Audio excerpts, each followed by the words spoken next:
Maintenant, de retour chez nous à l'élection partielle dans Arthabasca, l'érable aura lieu le 11 août prochain. Une rare élection qui se déroule en plein été. Et la CAQ risque encore une fois de perdre un siège alors que la lutte se fait entre le Parti québécois et le Parti conservateur du Québec. Jean-François, on a eu un peu un aperçu aujourd'hui de cette lutte serrée dans un débat entre les principaux candidats. Hein?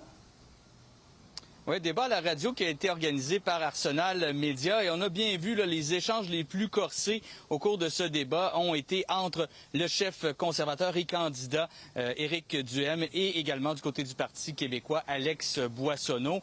Sinon, du côté de Kevin Brasseur, le candidat de la CAQ, il était en fait en position de défense. Il devait défendre les décisions du gouvernement Legault au cours des dernières années. Du côté de QS, Pascal Fortin et du côté du PLQ, Chantal Marchand ont réussi quand même à placer quelques bonnes déclarations au cours de ce débat-là, mais vraiment, c'est surtout là, la question, notamment de la taxe carbone que mentionne Éric Duhem, bien sûr, mais qui est en fait la bourse du carbone qui a retenu l'attention. Quelle taxe exactement vous allez baisser? Puis combien ça va coûter? Puis où vous allez prendre l'argent? C'est juste ça que je veux savoir aujourd'hui. C'est un formidable moment qu'on a en ce moment.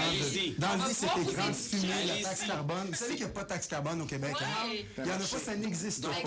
Il y a un marché du carbone. Il y a un marché du carbone au Québec. Vous entendez à la fois?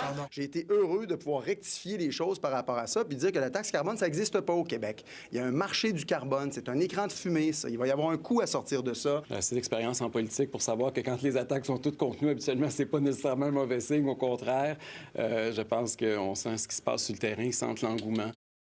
Bon, mais faire campagne en plein été, c'est pas idéal. Est-ce que les candidats, ils trouvent quand même leur compte? Oui, quand même. Il y en a qui ont dit que c'était difficile parce qu'il y a beaucoup de portes fermées, mais il y a beaucoup de festivals. Hein, donc, ça permet aux gens d'être peut-être un peu plus relax et de parler de politique quand même. Si on avait une appréhension à savoir ce que les gens vont trop penser au barbecue ou à la piscine, puis ils ne voudront pas parler de politique, c'est pas vrai. Les gens sont prêts à discuter. Le contexte de l'été est favorable dans la perspective où je rencontre des gens qui sont contents, sont en vacances. Il y en a beaucoup qui sont à la maison, contrairement à ce qu'on pourrait croire. Puis les gens sont justement dans un contexte qui est positif. J'espère que le taux de participation va être élevé, puis j'espère que la CAQ n'aura pas réussi son pari, qu'il n'y aurait pas personne qui aurait voté puis qui serait capable comme ça d'augmenter leur vote. Donc, bien sûr, les gens sont peut-être prêts à parler politique comme ça, tranquillement, pendant l'été, mais est-ce qu'ils vont aller voter? Est-ce qu'ils vont se déplacer pour le faire le 11 août? C'est ce qui reste à voir et c'est ce que les partis devront tenter là, de faire au cours des prochains jours, essayer de motiver leurs électeurs. Absolument. Merci, Jean-François.